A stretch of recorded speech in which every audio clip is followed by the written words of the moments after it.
If your Outlook account has been restricted, you can appeal the decision to regain access. Follow these steps to submit your appeal effectively. Step 1. Gather information. Collect all relevant information regarding your account, including your email address, the reason for the restriction if known, and any error messages you received.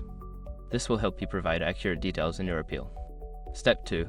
Visit the Microsoft support page. Go to the official Microsoft support website. Look for the section related to account issues or restrictions. This is where you will find the appropriate forms and instructions for appealing your account restriction. Step 3. Fill out the appeal form. Locate the appeal form for account restrictions. Complete the form with the required information, including your account details and a clear explanation of why you believe the restriction should be lifted. Be concise and factual in your response. Step 4. Submit your appeal.